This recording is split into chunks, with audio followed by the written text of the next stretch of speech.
I thank you for taking the time to watch this video. I hope that you do find value in it and that it helps you to become a better instructor in the long run. Hello everyone, thank you for joining us in class today. My name is Tara, I will be your instructor for the day. You'll be learning Adult CPR and AED today, as well as choking. Alright, so I want to start off by having you guys introduce yourselves and just tell me if this is your first time being certified or if this is a recertification for you, please. My name is Jeff Harper. This is my first time being certified, first time in the class, so I'm excited. Thank you. Welcome, Jeff. Thank you. My name is Kiana Butler. This is my recertification class. Thank you, Kiana. My name is Terry Knight, and this is my first time being certified. Took a class about 15 years ago and was never certified. So. Thank you, Terry. My name is Taylor Ramirez, and this is my recertification. Thank you, Taylor. My name is Jasmine Cotton, and this is my recertification. Thank you, Jasmine. I am Dovia Harper, and this is my recertification as well. Thank you, Dovia. So before we get started, I just want to give you some health and safety precautions. All right, everybody has CPR training kits. Can you hold them up in the air for me? All right, inside of those, you're gonna find some gloves. You don't have to open them up just yet. You'll have breathing barriers, roller gauze, and some bandages. We're going to use that today throughout the class. This is a very interactive class, so if you have a question to ask, please ask it. If you have a story, please share it. If I say something that doesn't make sense, please stop me and I will clarify it for you. So the purpose of this course is to teach you how to respond to cardiac and breathing emergencies, as well as use an AED. We're first going to talk about what your role is in an emergency, and some of you have purchased your participants manual and bought them with you, so if you want to turn to chapter 1, you can follow along with us. Those of you who have the ready reference cards that you bought with you, you can use those as we're doing the skills. That's going to show you how to move through each of the skills, okay? So in an emergency, there are 4 action steps that a person should take, all right? Those are recognizing that an emergency exists, deciding to take action, activating the emergency medical response or EMS system, and giving care that's consistent with the knowledge and training that you have until EMS personnel take over. We're going to start with a short video called You Can Make a Difference, and that will kind of set the scene for what we're talking about today. Sometimes unusual noises, sights, odors, appearances, or behaviors are often the first signs of an emergency. All right, bystander roles in an emergency might include giving first aid, calling 911 or the designated emergency number, going to get the AED or the first aid kit. All right, so sometimes you have to decide when to take action in an emergency. All right, so why might someone be hesitant to respond to an emergency? Because it's not always as simple as it sounds. Some people just don't want to get involved. Afraid that they're doing the wrong thing or they don't know how to help things out. Good. Some people just feel like I'm too busy for this, I don't have time for it. They're not sure if it's actually an emergency. Good. So this training will give you confidence, knowledge, and skills to respond appropriately to an emergency. All right, anybody ever worried about getting sued or something like that? I didn't know that was something you had to be worried about. Really? Yeah. Okay, that's a fair point. But in this world, people can sue anyone for anything. So for example, if I were to walk up to Terry and he's choking and I go and help him with his choking, and let's say I break his ribs, and then he says, you broke my ribs, I'm going to sue you for the doctor bills or something like that, then, you know, people can try to sue you. All right, but lay people are actually rarely sued in helping in an emergency. There's something called the Good Samaritan laws. Anybody ever heard of them? I believe it means you have a choice whether or not you want to help a person, like whether it's within your comfort zone. That's part of it. So you do have a choice, but once you decide to help, Good Samaritan laws can be activated. Anybody know how? They can help in like life and death situations. So like CPR, choking, anything where you are caring for a person, you're acting in good faith. Okay, Good Samaritan laws protect people who voluntarily give care in good faith situations without accepting anything in return. So I'm helping you. I don't want you to pay me for it. I'm just doing this because you need help, and that's what I chose to do, is help you. So taking steps such as obtaining a person's consent, all right, before giving care, and only giving the care that you're trained to do can help you and stay under the Good Samaritan laws. All right. So also, what about things like catching a disease? You don't know what's really wrong with them. Yes, true. No. Yes, if you don't have a breathing barrier and you're afraid that you might catch something. All right, so the risk of catching a disease when giving care is actually very low. Using PPE such as latex gloves and breathing barriers can help to minimize that risk even further. So now we're going to talk about activating the EMS system, and we're still in Chapter 1 in those participants' manuals if you have them. But the rapid arrival of EMS personnel will greatly increase the chance of a person's survival in a life or death situation. Activate the EMS system by calling 911 or the designated emergency number in life-threatening, if there's a life-threatening condition. Okay, whenever possible, you want to send someone else to make the call while you stay with the person and begin giving care. What information do you think you should give a person who makes the call to be prepared to give the dispatcher? Like a general observation of like what they're going through at the moment. Yes. What about how many people are injured? Let's say it's a car accident and there's multiple people involved. If they only bring one vehicle, they may need 3. So you want to make sure you say, hey, there's 3 people who are hurt, they all need emergency care, that sort of thing, okay? It's also important that the caller should stay on the phone until the dispatcher says that it's okay to hang up. All right, the dispatcher may need additional information, and many dispatchers are also trained to give you further instructions to provide care over the phone. So what are some examples of life-threatening conditions? We have unresponsiveness, altered levels of consciousness, we have breathing problems, severe external bleeding, vomiting, like you said, heart attack and stroke, all right, burns, all right, head, neck, or spine injuries, broken bones, seizures, and any poisoning that seems to be severe or life-threatening.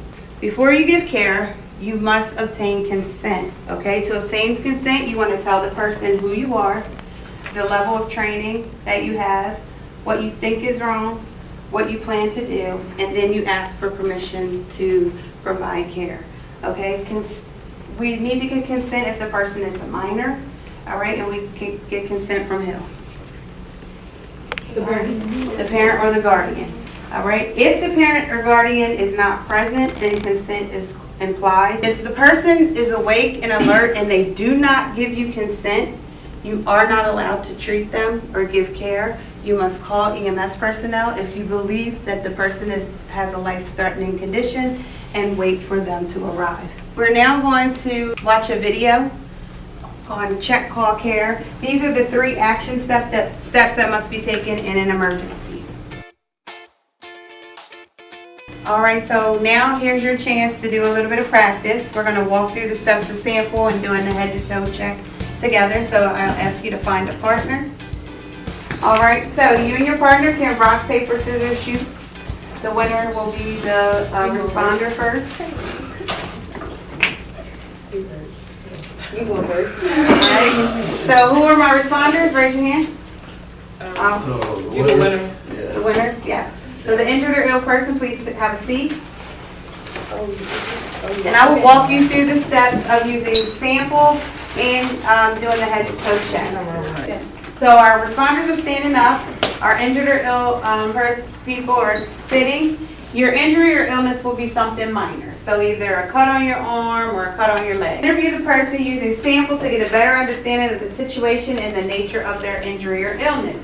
Remember, S signs stands for signs and symptoms. So I want you to take a look at their signs that they might be having, but ask them about their symptoms. Trying to catch me, but they close. All right, good job. A stands for allergies. Ask them about their allergies, noting any causes of allergic reactions in the past, whether the allergic reaction was severe or life-threatening. M stands for medications. Ask them about any over-the-counter or prescription medications that they may be taking. What's the name of the medication and the last time they took it? P stands for pertinent medical history. Ask the person about any medical conditions they may have.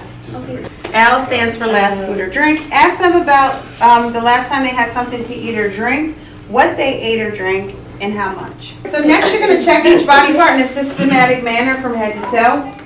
You're looking and feeling for injury, including bleeding, cuts, burns, bruising, swelling, or deformity. You want to note if they have any pain or discomfort, or if they're unable or unwilling to move a body part. Notice how their skin looks and feels. Do not ask them to move their head, neck, or spine if an injury is suspected. Do not ask the person to move any area of the body that causes pain or discomfort, and take note of any medical identification tags that they might be wearing. So first we want to start with the head or the neck. Now keep in mind, if you are uncomfortable actually touching someone doing this head to toe check, or if they are uncomfortable being touched, you can just kind of hover around their body and say what it is you're doing, okay? So the first thing you want to check is the head and the neck. You want to check the scalp, face, ears, eyes, nose, mouth, and neck for signs of injury. So go ahead and check.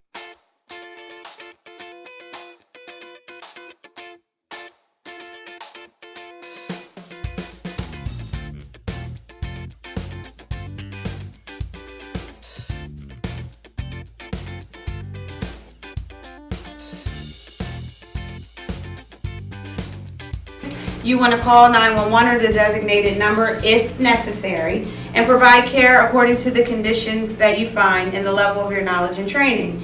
You want to be alert to signs if the person's signs and symptoms are worsening. All right? If there are no apparent signs and symptoms of an injury or illness, have them rest in a comfortable position. Continue to watch for changes in that person's condition. All right? Good job, guys. So you can have a seat. Now we're going to talk about checking an injured or ill person who appears to be unresponsive. We just got done how to help a person who is responsive. So now we're going to move on to the unresponsive person. So now we are actually in chapter 2 for those of you who have your participants manual and you want to follow along. Question: what should you do if you think a person's unresponsive? Check for breathing. Check for breathing. Good.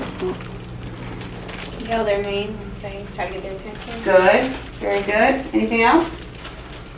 Check their pulse. Tap them. Where? Their shoulders. Their shoulders. Good.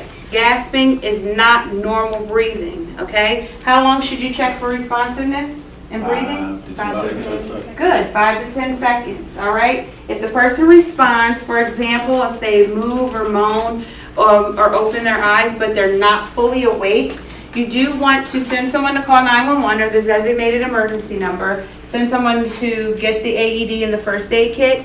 You want to gather sample information from bystanders who are nearby and conduct the head to toe check. You then want to place the person in what we call a recovery position. Anybody know how to put someone in the recovery position? Anna's going to put him in the recovery position. And this is what it actually looks like. So what she's going to do is take the arm that's closest to her and put it over his head. All right. And then roll him to his side. Good. Bend his knees slightly for stability, and his head should be resting on his arm. All right, that gives you the opportunity to go call 911, or if he vomits, it will roll down the side, and she could check for his breathing. Now, there's no study that says rolling them away from you or towards you is better. However, the Red Cross does like to teach that rolling them towards you is the optimal thing to do so that you can monitor for breathing. Thank you guys for demonstrating. If the person does not respond, you do want to send someone to call 911 or the designated number, grab the first aid kit and the AED. You want to make sure they're on their back on a firm flat surface lying on the ground, and you're going to begin CPR, which we'll talk about in the next section, beginning with compressions and using AED if you're trained to do so, which you will be today. Your test for this lesson is I'm going to give you a scenario. All right, and you are going to act out everything that you would do, everything we talked about from start to finish, as if you were in a real life emergency situation. I'm not going to tell you what to do, but I will give you some prompts along the way to kind of help you make decisions as to how to move forward. All right, so we're going to be checking an adult who appears to be injured or ill, kind of like we did when we were doing the activity a little while ago. All right, so if you want to get in groups with your same partners, or you can switch partners at this time, let's go ahead and do that now. You will also need your gloves for this. All right, so the injured or ill person is either sitting in a chair or on the ground, totally up to you. Remember, we're acting out an injury or illness that is not severe or life-threatening, just something minor, a cut on the arm or the leg. All right, so I'm going to give you your scenario, and I want you to walk through the steps as if this were a real emergency. Okay, so here's your scenario. You hear a thud and the sound of something clattering to the ground. You stop what you're doing and you go to investigate. What is the first thing you do? Is the scene safe? All right, the scene is safe and there is no life-threatening bleeding. What do you do next? You check and see if they're responsive. They are responsive, so what would you do next? Would we ask for Sample. consent? You ask for consent, very good. All right, so go ahead and do that. You can go right into what you would do next, and I'll come around and listen. Give yourselves a hand. All right, you have successfully completed lesson 1. Now we're going to move into lesson 2, cardiac emergencies and giving CPR. First thing we're going to talk about is heart attacks. So for those of you who have your participants manual, if you want to follow along, we're in chapter 3. So we are going to talk about the signs and symptoms of a heart attack first. And a heart attack basically occurs when the blood flow to part of the heart muscle is blocked, which causes the cells to die and leads to permanent damage of the heart muscle. So if you seek advanced medical care, you can minimize the symptoms of a heart attack up to and including death. We are going to start off with a video that tells us the signs and symptoms of a heart attack, and then we'll discuss it a little bit.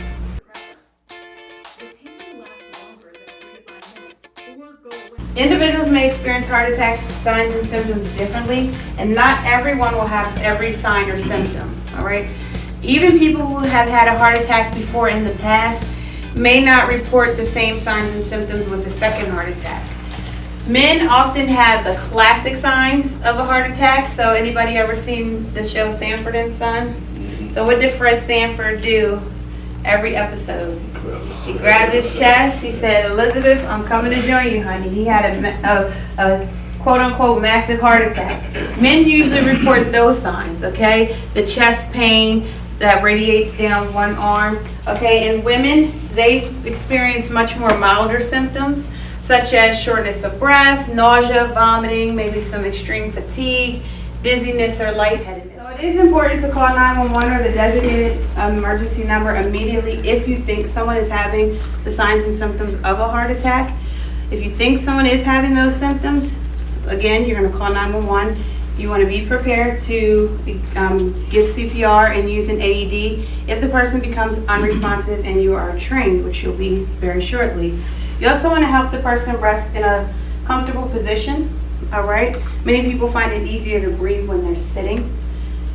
Offer to get any prescribed medication, such as nitroglycerin, that the person might take for heart conditions, and assist them with taking it if necessary. Then you want to reassure them and monitor their condition until EMS personnel arrive and take over. One other point to consider is aspirin. So aspirin helps prevent blood clotting, and it can be effective if given to a person soon as the signs and symptoms of a heart attack are seen.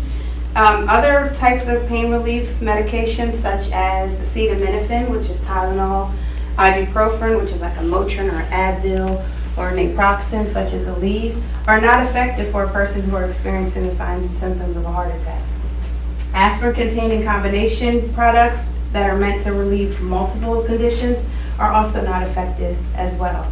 So what you want to do is only offer the person aspirin if they're responsive, if they're able to chew and swallow, and if they're allowed to take aspirin. So there's 4 questions that you want to ask them. The first one is, are you allergic to aspirin? Do you have a stomach ulcer or stomach disease? Are you taking any blood thinners? And have you been told by a healthcare provider ever to avoid taking aspirin?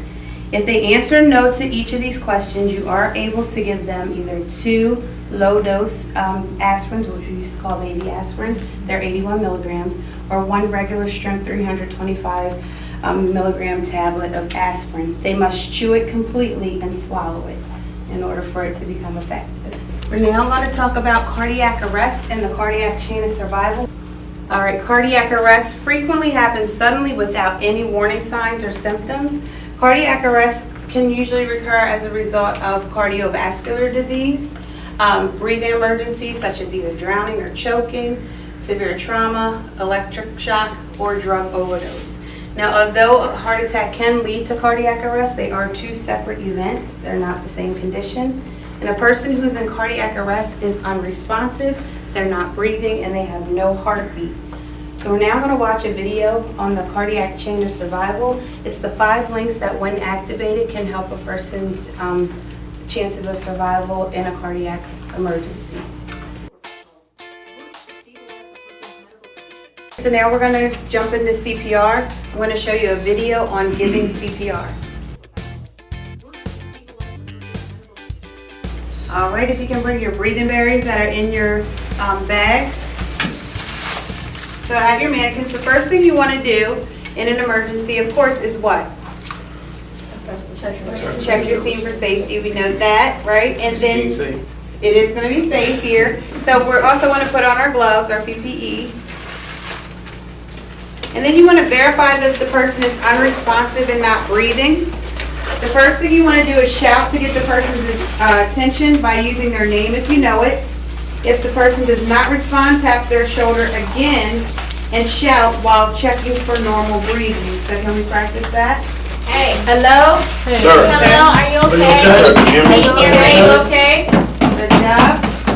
The next thing you want to do is place the person on their back on a firm, flat surface and kneel beside them. We're going to now give 30 compressions. You want to start by placing the heel of one hand on the center of the person's chest with the other hand on top. It's good how you have your hand right over top of it, like right there, right here. Good job. Position your body so that your shoulders are directly over your hands. Keeping your arms straight, you're going to push down at least 2 inches and then let the chest return to its normal position. Give compressions at a rate of 100 to 120 compressions per minute. So let's try about 5 compressions together on my go. You're going to look for 2 green lights in the shoulder. Ready, go. There you go. Good job, Jasmine. So that's your compressions. We're going to put it all together in just a second. The next thing you want to do, so let's do 30 all together on my go. Ready? And let's count out loud. Ready? Go. 1, 2, 3, 4, 5, 6, 7, 8, 9, 10, 9, 30. Good. Now after your 30 compressions, you want to follow it up with 2 rescue breaths. Place the breathing barrier over the person's nose and mouth. Now you need to open the airway, so put 1 hand on the forehead and 2 fingers on the bony part of the chin and tilt the head back to a past neutral position, meaning that their chin is facing the ceiling. You want to pinch their nose shut and make a complete seal over the person's mouth with your mouth. Take a normal breath in and blow into the person's mouth for about 1 second, looking to see if the chest rises. Take another breath by making a seal and then giving a second rescue breath. All right, so now we're going to practice along with a video. Count out loud and keep pace with the metronome while giving 30 compressions. Ready? Begin. Good job. Good. Now place the breathing barrier and open the airway. Pinch the nose, make a seal, and give 2 rescue breaths. Immediately give another 30 chest compressions. Remember, compress at a rate of 100 to 120 compressions per minute and a depth of at least 2 inches for an adult. All right, you guys did a great job. So now let's talk really quickly what happens if the chest does not rise when you're giving rescue breaths. There are 3 reasons why a person's chest might not rise when you're giving a rescue breath. It could be that the airway is not open properly, that the person's mouth and nose are not properly sealed, or that there's an object blocking the airway. So if the first rescue breath does not cause the chest to rise, you want to go ahead and retilt the head to ensure that the airway is properly open and ensure that the person's nose and mouth are properly sealed before giving a second rescue breath. If the second breath does not make the chest rise, an object might be blocking the airway. All right, so you never want to attempt more than 2 rescue breaths between sets of compressions, and immediately begin the next set of chest compressions right after you give that second breath. Even if the chest doesn't rise, the compressions may force the object out of the person's airway. All right, after the second set of compressions and before giving rescue breaths, you want to open the person's mouth and look for an object in the mouth, and if you see it, you can go ahead and remove it. In order to remove this object, you are going to do what we call a finger sweep using your index finger. But you want to make sure that you actually see the object before you go into a person's mouth. You never want to just blindly go in and sweep something out. All right, after you remove the object, give 2 rescue breaths, okay? Any questions there? All right, so if the breaths go in, you are going to continue doing CPR, and then starting back with compressions until one of the conditions for stopping CPR is met.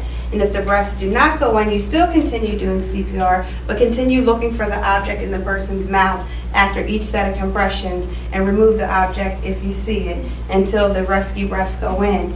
So then you want to make sure you want to continue CPR until one of the conditions for stopping it is met. If you are unable or unwilling for any reason to perform full CPR, meaning giving rescue breaths and compressions, you can give continuous chest compressions. We call this compression-only CPR at a rate of 100 to 120 compressions per minute. You're going to call 911 and just continuously give compressions until the EMS personnel arrive and take over, until you notice an obvious sign of life. Good. So you guys ready for your final test for CPR? Yeah. Here's your scenario. As you and your coworker are taking inventory, you hear a gasp and you see one of your coworkers fall to the ground. So your mannequin is lying face up, simulating your coworker. What's the very first thing you do? Check the scene. Good. The scene is safe and there is no life-threatening bleeding, but the person does appear to be unresponsive. What do you do next? Show me. Hey, are you Okay. Good. He's not responding. What do you do next? How do we check for breathing? Obviously, the chest. Right. Oh, put them on the side. No, you Feel for it. Oh, you listen for Yes, it. there you go. All right, there's no response and the person is not breathing. Okay, now you yell. Call 911. Call 911. Call 911. All right, and do what? Start chest. All right, go ahead and show me.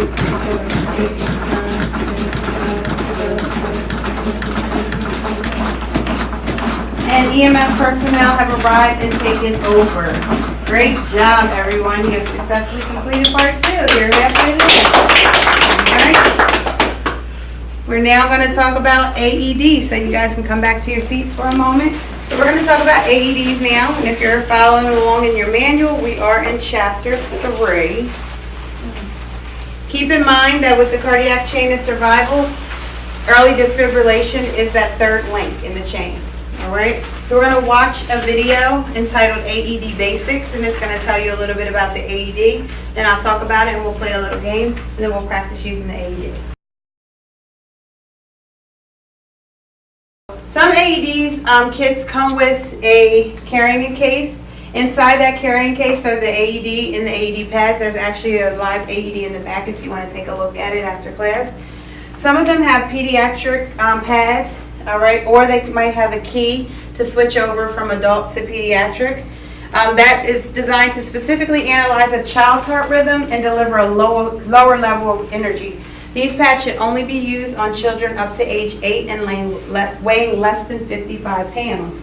The AED kit is often stored in the AED carrying case. The AED carrying case contains an AED and AED pads.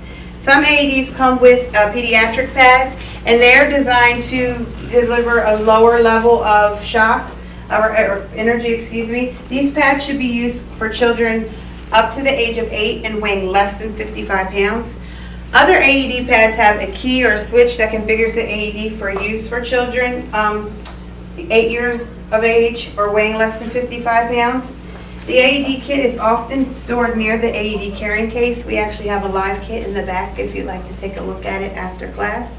Inside that kit, there's usually a breathing barrier, such as a pocket mask, latex-free gloves, an absorbent towel, which can be used to wipe the chest dry if necessary, scissors to cut away the clothing, including undergarments, to expose a person's chest, and a razor, which can be used to remove chest hair only if necessary.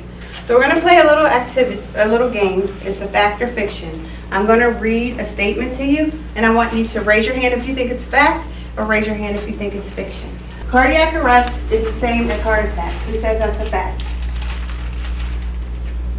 Who says it's fiction? Good job. Although a heart attack can lead to cardiac arrest, the two conditions are different, and AED should only be used on a person who is in cardiac arrest. Can somebody read the next one? AED pads must be removed before performing CPR. Who says that's a fact? Who says fiction? Who's not sure? Okay, fair enough. It's fiction. AED pads should not be removed while performing CPR because the AED is going to analyze the rhythm again and possibly give additional shocks. All right? If the placement of the AED pads is reversed, the AED will still work. Who says that's a fact? Who says it's fiction? Who's not sure? Melissa is not sure? Okay. It's a fact. If the AED pads placements are reversed, the AED will still work. We're just looking across the heart. All right, we're going to watch one more video on how to actually use an AED, and then we'll come down and we'll practice it together.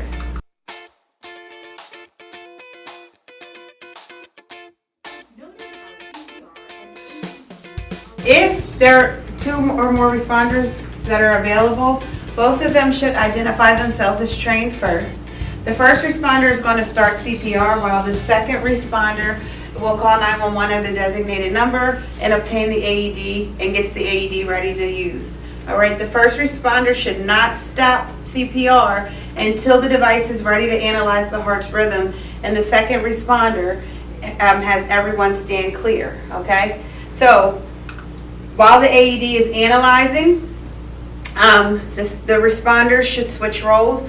The responder who is taking over compression should kind of hover his or her hands over the person, just right over their chest, and you're going to immediately start compressions once the AED has prompted that the shock has been delivered or that no shock is advised. Okay, so you guys can each come back over. Grab an AED on your way over, bring your breathing barriers. We're going to practice AED with one responder. Now it is important to remember that you want to avoid touching the person while the AED is analyzing the rhythm, because if you touch them, you could adversely affect the analysis. And also, you want to avoid touching the person while the AED is delivering the shock, because anyone who is touching a person while the AED is shocking could get shocked themselves. So the first thing you're going to do once the AED arrives is turn it on. Now your AEDs won't actually turn on, so we're going to follow the voice prompts of mine, okay? So we're going to follow these steps together. So if everyone can put their finger on the green button to simulate you turning them on. This is a training device only. No shock will be delivered. Your pads are in the back of the AED once you need them. Remove clothing from person's chest. So you're going to use the scissors in the kit to cut away the clothing.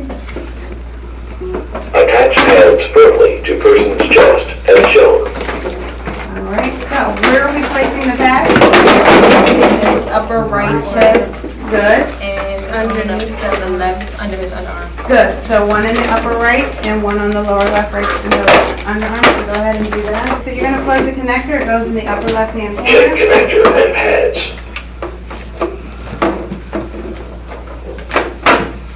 Check connector and pads.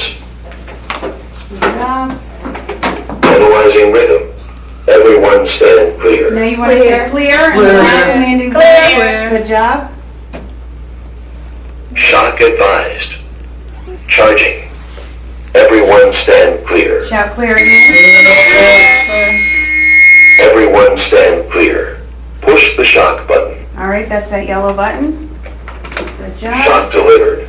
Begin 5 cycles of CPR. And then you'll start CPR. Alright, go ahead and stop. You can remove the pads. Now I want you to partner up. We're going to try it with multiple responders, and then we'll finish up with our test. Alright, great job everybody. We are now going to move into choking, and this is our final lesson before we do our conclusion. Alright, choking occurs when the airway becomes either partially or completely blocked by a foreign object, such as a piece of food, a small toy, bodily fluids, or vomit or blood. Choking is a common cause of injury and death in children younger than 5 years old. Very young children like to explore by putting things in their mouth. We know that, right? And that increases their risk of choking. Children younger than 4 also often lack the skills that are needed to properly chew their food thoroughly, so that also puts them at a high risk for choking. So we're going to watch a video on recognizing choking, and then we'll watch another video on caring for choking. Forcefully is getting enough air to breathe. All right, you guys did an excellent job. So we're now coming towards the end. You're going to go ahead and give you a chance to review everything that you learned today. So I want you to split up into 2 different groups, 2 groups of 3. So maybe the front row can come on this side and the back row can go on that side. We're going to play a little game. Each of you are going to have a chance answering a question. So the way it'll work is the first person in the front will come up to me one at a time, and you're going to shake the dice. Whatever number you get, it will take me to the question, the type of question. So if it's 1, it'll be true, false. If it's 2, it would be a what should you do question.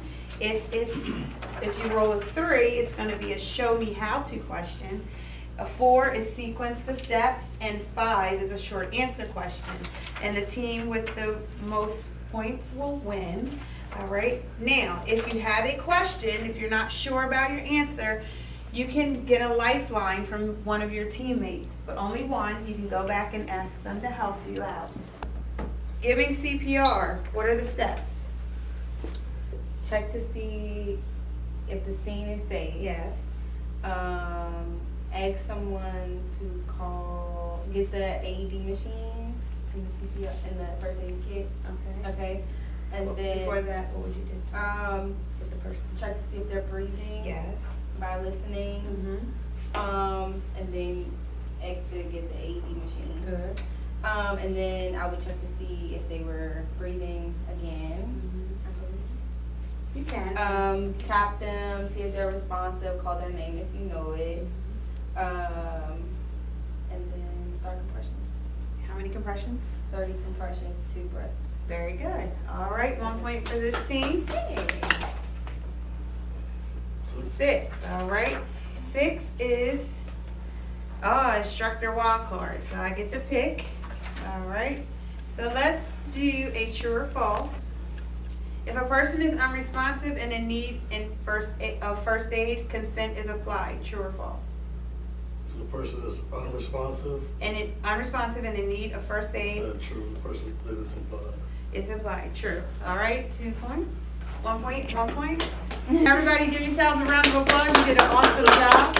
All right. The last practice that we're going to do is actually taking our gloves off. So you can have a seat and put your gloves on. We'll take them off together.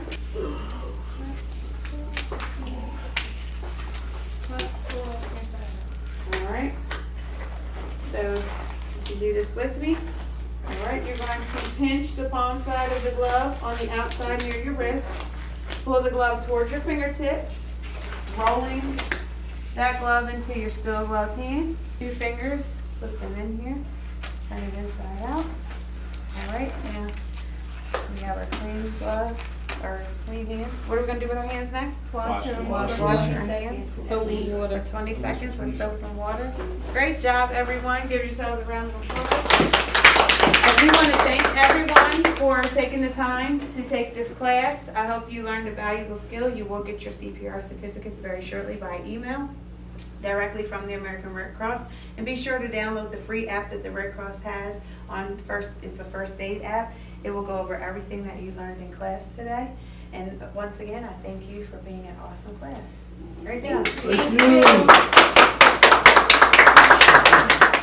Yes, I definitely feel better equipped to handle emergency situations in the way of being able to assess when there is truly an emergency, how to treat specific emergencies, and how to respond. I think I'm able to walk away with a lot of knowledge to be able to help a lot of people. If the situation presents itself, I was able to actually obtain enough knowledge to save a life. And how much value can you put on that?